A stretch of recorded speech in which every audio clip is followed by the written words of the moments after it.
Hey guys, it's Megan, and I'm so excited to be with you on this Saturday morning. Today we're going to talk about what our lesson was on Tuesday and review it and give you guys some questions, challenges, and activities that you can do as a family this weekend.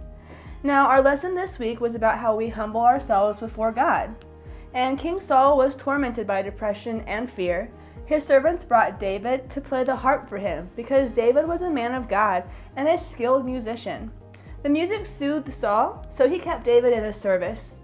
And though David knew God had chosen him to be king, he patiently waited for the right time and faithfully served Saul. David trusted God's timing, and we can do the same. Here are some questions that you guys can ask your children this week about the story. God chose David to be king. Why do you think David trusted God's timing and waited for his turn to be king? And the second question is, what's something that you can do to help yourselves trust God's timing? We have been working on a memory verse for this month that comes to us from Romans 13:1, and it says, "Submit to governing authorities, for all authority comes from God." For the younger kids, that might be kind of hard to memorize. So for them, it may be easier to memorize the first part of that scripture, which says, "Submit to governing authorities." Romans 13:1. We do have a couple challenges that you guys can do with your kids this week. Our first challenge for this week is to think of something in the next week that you're looking forward to and brainstorm a way that you can serve God until then, just as David served God by serving King Saul. For example, you could sing a song for your parents or play with a younger brother or sister. Do what you came up with each day as you're waiting during the week, and thank God for His perfect timing. Our second challenge is to, with a parent, find pictures in a book or on the internet that show babies grow before they're born. And notice how perfectly God times all of the baby's body parts. Talk with your parents about how God's timing is perfect even before we're born.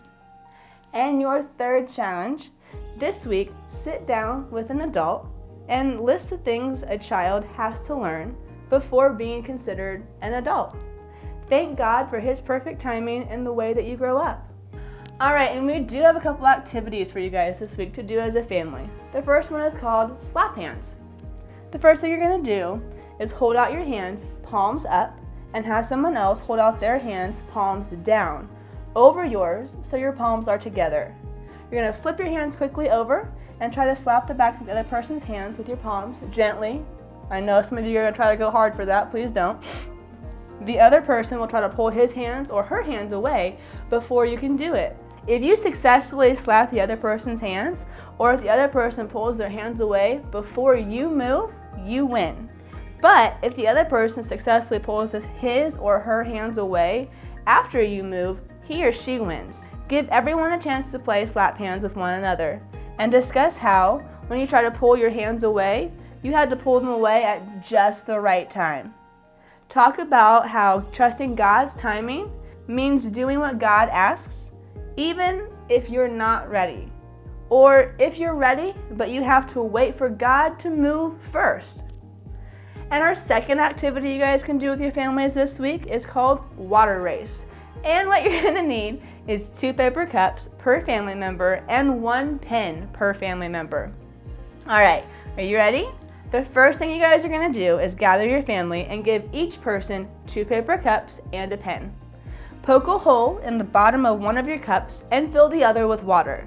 And have each family member do this. All right, then you're going to stand at the sink with each of you holding 1 cup full of water and 1 cup with a poked hole in the bottom. Now you're going to pour the waters in the cups with the holes to see whose cup empties the fastest. Encourage family members to poke more holes in the bottoms of their cups while the water is spilling out. And then you guys are going to discuss how the water could only flow so quickly with only 1 hole in the cup, and how things got messy when you tried to rush things by poking more holes in the cups. Then talk about how God's timing is perfect and how we can make a mess by trying to rush His timing. I hope you guys have had a great week and that you have a great weekend with your family. We'll see you soon. Bye.